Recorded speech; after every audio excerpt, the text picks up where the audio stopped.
जय राम जय जय Ram. What is black magic? काला जादू क्या है? अर्पित कृष्ण से बहुत से इस प्रकार के प्रश्न किए गए। यद्यपि कुछ दिनों पूर्व मैंने एक वीडियो निकाला था, तथापि वो लोगों की संतुष्टि के लिए पर्याप्त न हो सका। उन्होंने कहा और जानना है, और अधिक गहनता से, गंभीरता से, गहराई से जानना है। तो प्रस्तुत है आज का सत्र, संक्षिप्त लघु सत्र।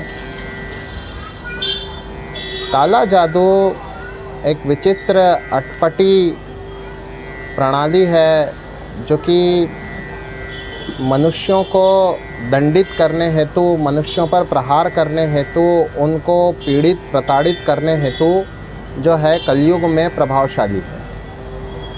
केवल कलयुग में ही इस प्रकार की प्रणालियाँ प्रभावशाली होती है।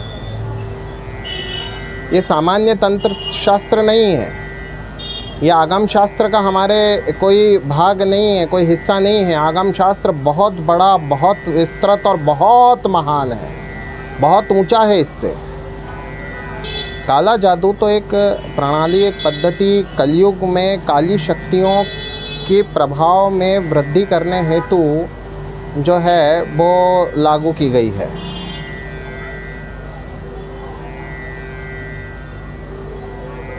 पाप और पापाचार बढ़े, इसको सामान्य उर्दू में मैं कहूँ कि इंसानों पर अथवा इंसानियत पर शैतानियत का प्रभाव पड़े, उसके लिए जो है ये पद्धति बनाई गई है। जैसे कोई बुरे विचारों वाला व्यक्ति ये सोच कर के दुखी है कि सामने वाला सुखी क्यों, तो सुखी व्यक्ति पर जो है वो काली जादू के माध्यम से प्रहार करवाता है, प्रभाव डलवाता है, या डालता है या डलवाता है, तो इससे सामने वाला व्यक्ति दुखी हो जाए, पीड़ित हो जाए। इस पद्धति का नाम जो है इस काला जादू है, इसे काला जादू कहते हैं।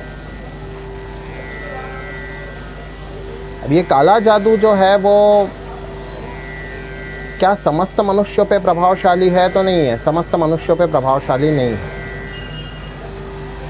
किन पर इसका प्रभाव पड़ता है, किन पर इसका प्रभाव नहीं पड़ता है, ये विषय जो है, ये विषय स्पेसिफिक जब हमसे प्रश्न किया जाएगा, व्यक्तिगत प्रश्न है, तब जब प्रश्न किया जाएगा तब उसे बताएंगे। तो उन पर सब, हर किसी पर प्रभाव नहीं पड़ता ना इसका, काले जादू का। किंतु ये जो है काला जादू वो काम कैसे करता है और ज्योतिष शास्त्र से इसका कैसा वास्ता पड़ता है। काला जादू शुभ ग्रहों के प्रभाव को काफ़ी कम कर देता है और अशुभ ग्रहों के प्रभाव को कईयों गुना बढ़ा देता है। जैसे मैं उदाहरण लेता हूँ, जैसे कि यदि किसी को अकस्मात कोई बीमारी हो गई, अब बीमारी हो गई तो शरीर से तो व्यक्ति दुखी होगा सो होगा। अब किसी के कहने बहुत पैसा होगा तो भी पैसों में कमी है।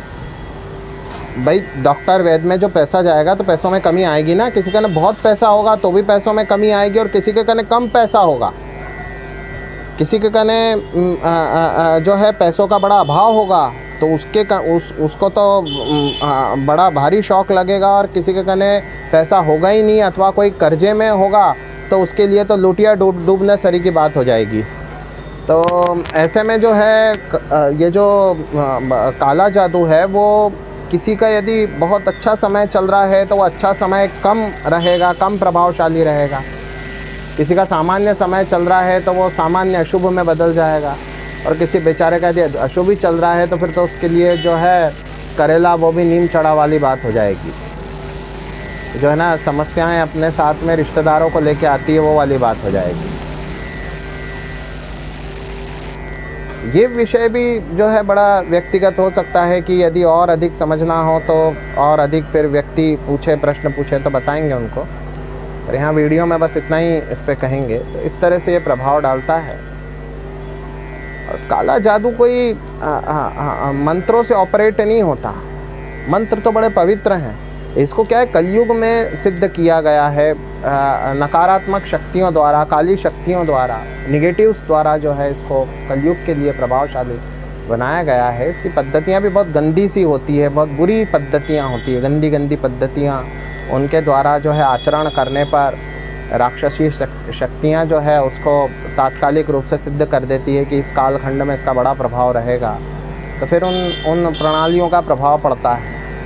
किन पे प्रभाव पड़ता है मैं पहले ही बता चुका हूँ कि ये विषय व्यक्तिगत है, व्यक्तियों को बताएंगे, एक व्यक्ति से दूसरे व्यक्ति में अंतर पड़ जाएगा इसके बताने में। सार्वजनिक विषय है नहीं, बोला नहीं जा सकता है। काले जादू से जो मुक्ति होती है या काले जादू से बचने का उपाय ऐसा है कि किसी पे यदि काला जादू हो जाए उसका निर्णय आचार्यगण करेंगे, और सर्वप्रथम उसके ग्रहों के जो है उसके जो ग्रह हैं जो दशा उसकी वर्तमान है, अंतरदशा, दशा अंतरदशा और प्रत्यंतर दशा। तो उन ग्रहों की, जिन ग्रहों की दशा अंतरदशा अथवा प्रत्यंतर है, तो उन ग्रहों का तांत्रिक पूजन अनिवार्य है। तांत्रिक मंत्रों से उन ग्रहों का विनिर्दिष्ट प्रणाली से और विनिर्दिष्ट संख्या में जो है जाप करना बड़ा आवश्यक है। और उसके उपरांत आचार्य द्वारा निर्दिष्ट, जो आचार्य जैसा बताए, जैसा कहे वैसे, और उस प्रकार के भैरव देवता का जो है पूजन करना, उनके उतनी संख्या में जप करना, करवाना, ये भी अनिवार्य है। इतना होने पर काला जादू का निवारण हो जाता है, कुल समूल निवारण हो जाता है। ये कोई किसी प्रकार का ऐसा नहीं है कि इसका उपचार नहीं हो सकता, अथवा इसका समाधान नहीं हो सकता, अथवा इसका कोई तोड़ नहीं है। 50 तरह से जो है इसका समाधान हो सकता है, इसका उपचार हो सकता है, इसका निवारण हो सकता है।